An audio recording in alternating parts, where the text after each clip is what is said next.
ತಿನ್ನೋದ್ರಲ್ಲಿ ಅಂದರೆ ನೋಡಿ, ಇನ್ನೊಂದು ಅದು ವಿಚಾರ ಹೇಳ್ಬಿಡ್ತೀನಿ. ನಾವು ಚಲನಚಿತ್ರದಲ್ಲಿ ಇರಬೇಕಾದ್ರೆ ಅಥವಾ ನಾವು ಮನೇಲಿ ಇರಬೇಕಾದ್ರೆ ಒಟ್ಟು ಕುಟುಂಬ ಅಂದ್ವಲ್ಲ, ಹಾಗೆ ಆಗೆಲ್ಲ ಚಿತ್ರರಂಗದಲ್ಲಿ ಅಥವಾ ಒಟ್ಟು ಕುಟುಂಬದಲ್ಲಿ ಅಥವಾ ಒಂದು ಮಠಕ್ಕೆ ಹೋದಾಗ ಒಟ್ಟೊಟ್ಟಿಗೆ ಊಟ ಮಾಡ್ತಾ ಇದ್ದೆ ಅಭ್ಯಾಸ. ಸುಖ ಜೊತೆಗೆ ಅವ್ರ ಮನೆಯವ್ರು ತರೋರು ಎಷ್ಟು ಚೆನ್ನಾಗೆಲ್ಲ ಹಂಚ್ಕೊಂಡು ತಿನ್ನೋದು, ಇದೆಲ್ಲ ಖಂಡಿತ ಈ ಕಾಲದಲ್ಲಿ ಇಲ್ಲವೇ ಇಲ್ಲ. ಆ ಕಾಲದಲ್ಲಿ ಎಷ್ಟು ಚೆನ್ನಾಗಿ ಅಂದರೆ, ನೀವು ಇವತ್ತಿಗೂ ನೋಡಿ, ಒಂದು ಹಳ್ಳಿಗೆ ಹೋಗಿ ಕೂತ್ಕೊಂಡ್ರೆ ತೊಗೊಂಬರ ಬೆಳೆದಂಗೆ ಊಟ ಮಾಡೋಣ, ಹೊರಗಡೆ ಕೂತ್ಕೊಂಬೇಡ, ಇವತ್ತು ಮನೆಯವರೆಲ್ಲ ಬಂದಿದ್ದಾರೆ, ಸರಿ ಅಲ್ಲಿ ಹೊರಗಡೆ ಕೂತ್ಕೊಂಡು ಅಡುಗೆ ಮಾಡಿದ ತಕ್ಷಣ ಹೊರಗಡೆ ಫಸ್ಟ್ ಕ್ಲಾಸಾಗೆ ತೋಟದಲ್ಲಿ ಕೂತ್ಕೊಳ್ಳೋಣ, ಆ ತೋಟದಲ್ಲಿ ಕೂತ್ಕೊಂಡು ನೀರು ಫಸ್ಟ್ ಕ್ಲಾಸಾಗಿ ನೀರು ಹರಿತಾ ಇರುತ್ತೋ ಅಲ್ಲಿ ಕೂತ್ಕೊಂಡು ತಿನ್ನು. ಹೀಗೆ ಆವಾಗ ಏನಾಗ್ತಿತ್ತು, ಶಾರದಮ್ಮ ನೀವು ಮೀಟ್ ತೀಸ್ಕೊಂಡು ಚುಡುವೆ, ನಿಮ್ಮನೆ ತೊಗೊಂಬಂದ್ಬಿಡೆ, ಸೊಪ್ಪಿನ ಹುಳಿ ನೀನು ಇವತ್ತು ಹಂಗೆ ತೊಗೊಂಬರ್ತಾ ಇರೋ ಐಟಮ್ಸ್ ಜಾಸ್ತಿ ಇರ್ತಿತ್ತು ನಮಗೆ.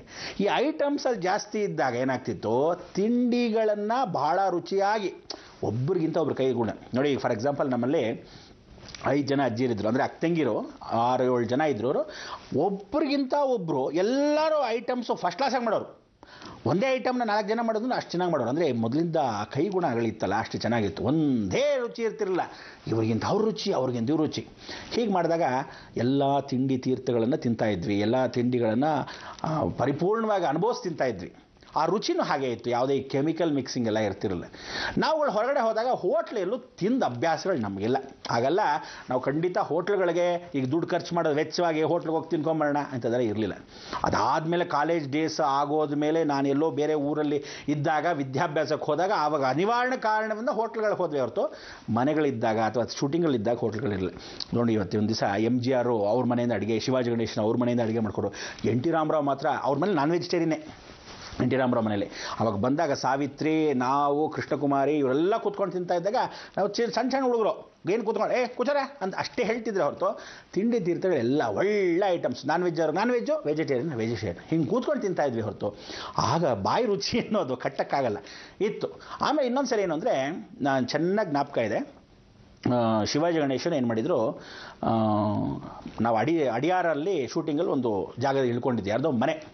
ಅವರು ಆ ಕಾಲದಲ್ಲಿ ಒಂದು ಕಂಪನಿ ಲಕ್ಷ್ಮಿ ಟೆಕ್ಸ್ಟೈಲ್ಸ್ ಅಂತ ಕೊಯಂಬತ್ತೂರಿಂದ, ಇವರೇನು ಮಾಡಿದ್ರು, ಒಂದು ಊಟದ ಕಾಂಪಿಟೇಷನ್ ಮಾಡೋಣ, ಯಾರು ಭಾಳ ಚೆನ್ನಾಗಿ ತಿಂತಾರೆ ಅನ್ನೋದನ್ನು ಮಾಡಿದರು. ಬಾಬುನ ಕಳಿಸೋ ಫಸ್ಟ್ ಕ್ಲಾಸಾಗಿ ತಿಂತಾನೆ ಅವನು, ಯೋಚನೆ ಇಲ್ಲ ಅಂತ. ಆವಾಗ ರುಚಿ ಏನು ಮಾಡೋದು, ಊಟದ ಕಾಂಪಿಟೇಷನಲ್ಲಿ ನಂಬ್ತಿರೋ ಬಿಡ್ತಿರೋ ಆಲ್ ಓವರ್ ಇಂಡಿಯಾನಲ್ಲಿ 480 ಜನ, ಅವಾಗಲೇ ಒಂದು 500 ಜನ ಅಂತ ಕೇಳಿದರು, ಆದರೆ 480 ಜನ ಪಾರ್ಟಿಸಿಪೇಟ್ ಮಾಡೋದು. ಇನ್ನು 20 ಜನ ಯಾರೋ ಬಂದಿಲ್ಲ, ಕೆಲವರೆಲ್ಲ ಬಂದಿಲ್ಲ, ಹುಡುಗರು ಹುಡುಗಿರು ಎಲ್ಲರೂ, ಎಲ್ಲ ವಯಸ್ಕರೂ ಕಾಂಪಿಟೇಷನ್. ಸೊ ಅದಕ್ಕೆ ಎಷ್ಟು ಅಂದರೆ ಕೇವಲ 20 ರೂಪಾಯಿ ಅದಕ್ಕೆ ಫೀಸ್ ಕಟ್ಟೋದು. ಸರ್ ನಮ್ಮ ಮಾವನೇ ಹೋದರು, ಫೀಸ್ ಕಟ್ಟಿದ್ರು, ಬಂದರು. ಶಿವಾಜಿ ಗಣೇಶನೇ ಚೀಫ್ ಗೆಸ್ಟು. ಸರಿ, ಲಕ್ಷ್ಮಿ ಟೆಕ್ಸ್ಟೈಲ್ಸ್ ಅವರೆಲ್ಲ ಒಂದು ಅವಾರ್ಡ್, ಅದಕ್ಕೆ ಒಂದು ಬೆಳ್ಳಿದು ಅದೆಲ್ಲ.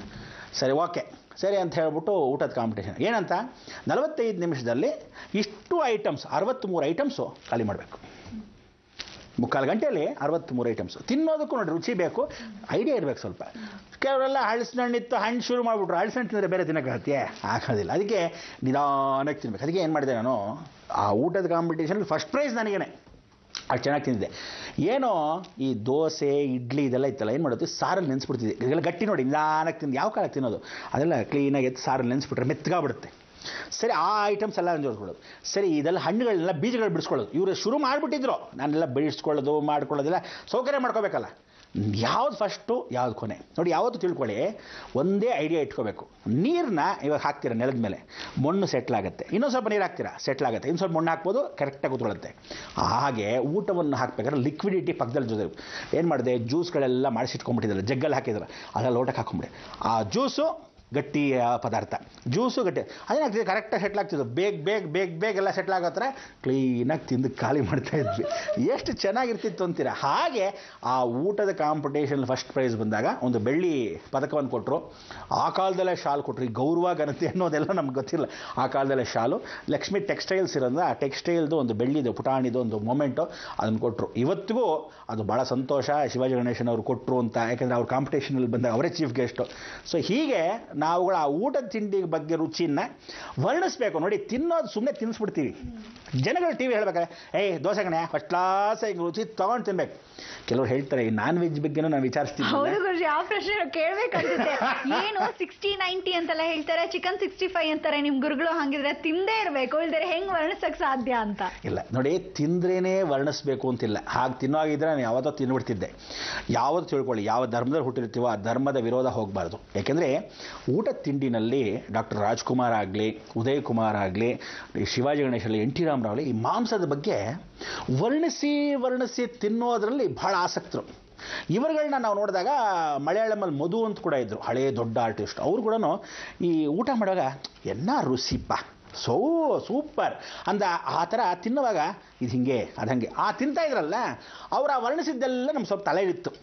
ಆ ರೀತಿ ನಾವುಗಳು ಆ ವಿಚಾರಕ್ಕೆ ಹೇಳ್ತೇವೆ. ಮನೋರಮ್ಮ ಕೂತ್ಕೊಂಡಿದ್ರು. ಮನೋರಮ್ಮ ಒಂದು ದಿವಸ ಅಡುಗೆ ಮಾಡ್ಕೊಂಬಂದರು. ತಾಯಿ ನಾಗೇಶಿಗೆ ಕೂಡ ಅವ್ರು ವೆಜಿಟೇರಿಯನ್, ಇವ್ರು ನಾನ್ ವೆಜಿಟೇರಿಯನ್.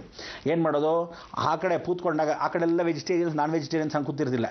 ಸರಿ, ಬ್ರಾಹ್ಮಣ ಬಿಟ್ಟು ಕೊಳ್ಳಂದೇಳ ಅವ್ನು ಸೌಖ್ಯಮ ಅವಕಾರನೋ ಸುಮ ಅವಕಾರ ಅಂತ ಹೇಳ್ಬಿಡು. ಆ ಕಾಲದಲ್ಲಿ ಅವರು ಆ ಕಡೆ ಮಡಿ ಕಣೋ, ಅವ್ರ ಮನೆಯೆಲ್ಲ ಮಡಿ ಸ್ವಾಮಿಗಳೆಲ್ಲ ಇದ್ದಿದ್ದ ಜಾಗ, ಅದಕ್ಕೆ ಅಂತ. ಆದರೆ ಅದನ್ನೆಲ್ಲ ಗೌರವ ಕೊಟ್ಟವ್ರು ನನಗೆ.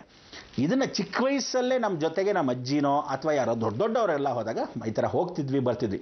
ಸೊ ಅದರಿಂದ ನನ್ನ ಬಾಲ್ಯಾವಸ್ಥೆಯಲ್ಲಿ ಬ್ಯುಸಿಯೆಸ್ಟ್ ಚೈಲ್ಡ್ ಆರ್ಟಿಸ್ಟ್ ಆಗಿದ್ದು ನಾನು ಆ ಟೈಮಲ್ಲಿ ಇದ್ದಾಗ ಇದೆಲ್ಲ ಭಾಳ ಕಲ್ತಿದ್ದರಿಂದ ಈ ಅನುಭವಗಳನ್ನ ಮಧ್ಯೆ ನಮ್ಮ ಮುಂದೆ ಗೊತ್ತಿಲ್ಲದೇ ಬಂದ್ಬಿಡುತ್ತೆ. ಬಂದಾಗ ನೋಡಿ ಫಸ್ಟ್ ಕ್ಲಾಸ್ ಆಗಿರಬೇಕು. ಯಾವತ್ತೂ ತಿಳ್ಕೊಳ್ಳಿ, ಜೀವನದಲ್ಲಿ ನಗ್ನಗ್ತಾ ಇರಬೇಕು, ಇರೋದನ್ನು ಚೆನ್ನಾಗಿ ಹೇಳಬೇಕು. ಆನಂದದಿಂದ ನೀವು ತಿಂತಾ ಇದ್ದಾಗ ಹೇಳಿದ್ರೇ ತಲೆಗೆ ಹೋಗೋದು. ಸುಮ್ಮನೆ ನಾನು ತಿಂದೆ ಅಂದರೆ ಹೇಗಿತ್ತು ಅಂತ ಅನಿಸ್ಬಾರ್ದು ನಿಮಗೆ.